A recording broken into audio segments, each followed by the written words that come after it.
രാവിലെ എണീറ്റപ്പോൾ തന്നെ നല്ല തണുപ്പും മഴയുണ്ടായിരുന്നേ. രാവിലെ എണീറ്റ് ഞാൻ ജസ്റ്റ് ടെറസിലേക്കൊന്ന് വന്നതാണ്. അപ്പോഴത്തേ പേര നിറയെ നല്ല പഴുത്ത് തൂങ്ങി കിടക്കുകയാണ് പേരയ്ക്ക.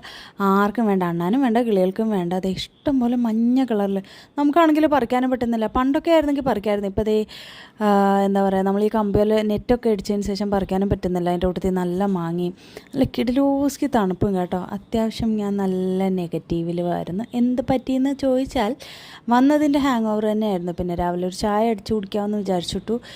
ഞാൻ വന്ന് ഫ്രിഡ്ജ് ഓപ്പൺ ആക്കിയപ്പോൾ പാലൊന്നും ഇല്ലായിരുന്നെങ്കിൽ പിന്നെ അതേ കട്ടൻ ചായ. ഈ എല്ലാ വീടുകളിലും കാണും ഇങ്ങനെ പിടിയില്ലാത്തൊരു ചായപാത്രം. അപ്പോൾ ഞാൻ അത് തന്നെ എടുത്ത് വെച്ചു കേട്ടോ.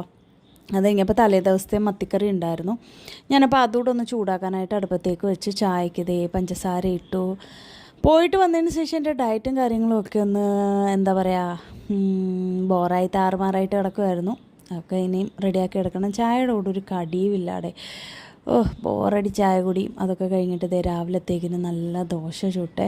അതിൻ്റെ അപ്പുറത്തെ മുട്ട ഒഴുങ്ങാൻ ഇട്ടിട്ടുണ്ടായിരുന്നു കുട്ടികൾക്ക് വേണ്ടിയിട്ട്. അപ്പോൾ ദോശയും നല്ല തക്കാളി ചമ്മന്തിയും പിന്നെ അതിൻ്റെ കൂട്ടത്തിൽ ഒരു ഉള്ളിമുളക് ഉടച്ചതും പിന്നെ ആ സൈഡിലിരിക്കുന്ന ഒരു ചെറിയൊരു മുളക് ചാറുക. അപ്പോൾ ഇന്ന് ഇത്രയേ ഉള്ളൂ. ഞാൻ പോട്ടെ. Tata, bye bye.